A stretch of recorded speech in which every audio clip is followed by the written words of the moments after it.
Hi everyone, my name is Yoon. I'm a former marketer and I worked primarily with developer audiences. And funnily enough, I feel like I'm basically becoming a part of them at this point. I've been in tech marketing for a long time, and I found myself after specializing, and then finally I was in this like weird niche like API tools for developers that I realized like I really need more technical skills to keep going. So that's what led me to Hackbright, and now I'm here.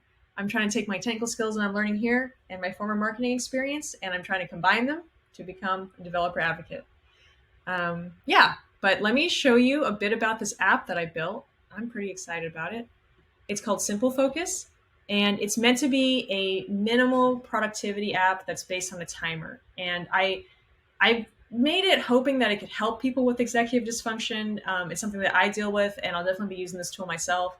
But that, if you don't know that term, it means like someone who might have like depression or ADHD. It's going to make it hard for them to take breaks when they need to when they're working, or work long enough on a task. So I made an app to automate all of that. So yeah, let's take a look. So I have my test user already in the database, and I'll sign in with them right here. And once a user logs in, they're seeing the dashboard of the app, which is where all the functionality lives. The dashboard includes a countdown timer, very large countdown timer. It includes a task list with task cards in it. It includes a form to add more tasks, and it includes a form to update user preferences. And I went pretty ham styling this, like, just taking a look at the CSS here for a second, like this task row, or whatever I'm calling this list of tasks. I made a container to style the cards in the order I wanted, like have them as a row, have them centered, and then I created also specific styling for each task card. Like I kind of went skeuomorphic with it and trying to make it look like they're popping off the page because they want to get done.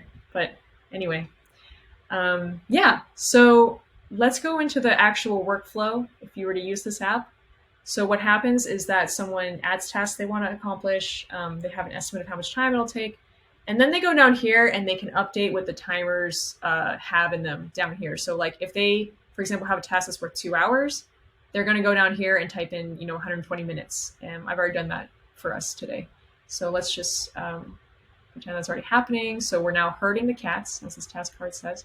We're ready to start. So we loaded our timer and we press start timer.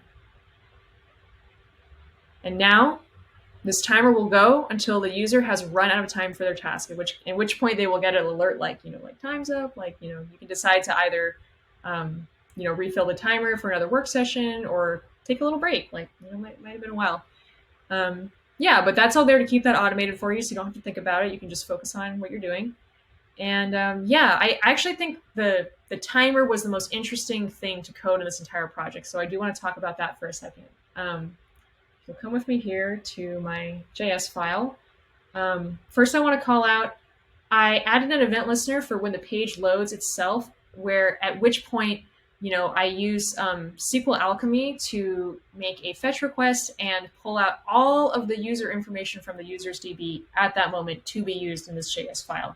And that includes work time preference and break time preference. So we have that information. And then when the user actually presses start timer, they're calling an event listener, which is linked to that button, that then calls setup countdown timer, which is my primary timer control function. It contains all the logic for the timer.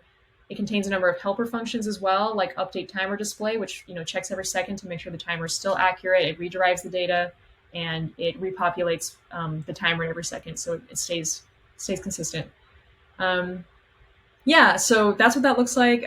Here's those event listeners I was just mentioning. Like it's this timer is completely controlled by the start and stop timer buttons here. Yeah, so I'm trying to provide like a pretty like minimal, lightweight experience for the user, for whatever they want to get done. And I also wanted to make sure that even if they were working late at night, that it wouldn't, burn their eyes out of their sockets. So I did add a light and dark mode, which you can change here and toggle here. And the way I did that is also kind of fun. I went into my base template for Jinja and I added conditional logic for that theme preference variable, whether it's light or dark. So it changes the CSS, when the user toggles it down here. And yeah, I'm excited about this app and I hope you are too. Definitely don't hesitate to reach out to me if you have questions. Okay, bye.